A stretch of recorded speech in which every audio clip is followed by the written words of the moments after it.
उनका नाम था जयशंकर प्रसाद। आज हम उन्हीं की कहानी जानेंगे। जयशंकर प्रसाद जी का जन्म 30 जनवरी 1889 को उत्तर प्रदेश के वाराणसी में हुआ। उनके पिता का नाम बाबू देवी प्रसाद और माता का नाम मुनि देवी था। उनका परिवार बहुत अमीर था और उनका व्यापार सुंघनी साहू के नाम से मशहूर था। लेकिन जब जयशंकर प्रसाद बहुत छोटे थे तभी उनके माता पिता का निधन हो गया। इतनी छोटी उम्र में ही उन्हें बड़ी जिम्मेदारी उठानी पड़ी थी। जयशंकर प्रसाद को पढ़ाई में बहुत रुचि थी। उन्होंने घर पे ही हिंदी, संस्कृत और अंग्रेजी की शिक्षा प्राप्त की। उन्हें प्रकृति बहुत पसंद थी। पेड़, पंछी और बारिश उनकी कविताओं में जान डाल देते थे। जयशंकर प्रसाद छायावादी युग के महान कवि माने जाते थे। तो यहाँ सवाल उठता है कि छायावादी युग क्या है? ये हिंदी साहित्य का वह समय था जब कविताओं में भावनाओं और कल्पनाओं का सुंदर चित्रण होता था, जैसे बारिश में भीगने की खुशी, फूलों को खिलते देखना और सूरज की रोशनी में सपने देखना। जयशंकर प्रसाद, सुमित्रानंद पंत, महादेवी वर्मा और सूर्यकांत त्रिपाठी निराला इस युग के प्रमुख कवि थे।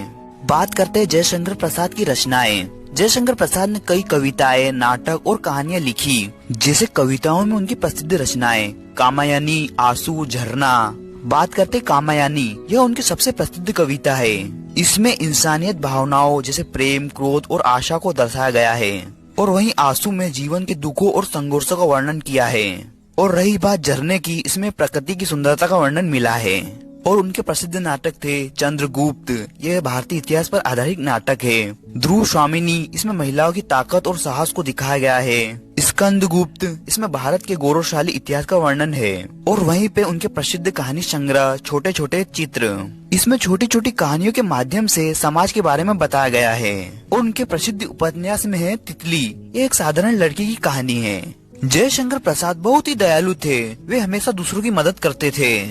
इस वजह से उन्हें कर्ज लेना पड़ा। उन्होंने अपनी जमीन का कुछ हिस्सा बेचकर कर्ज चुकाया, लेकिन वे व्यापार में ध्यान नहीं देते थे, इसलिए उनकी आर्थिक स्थिति खराब हो गई।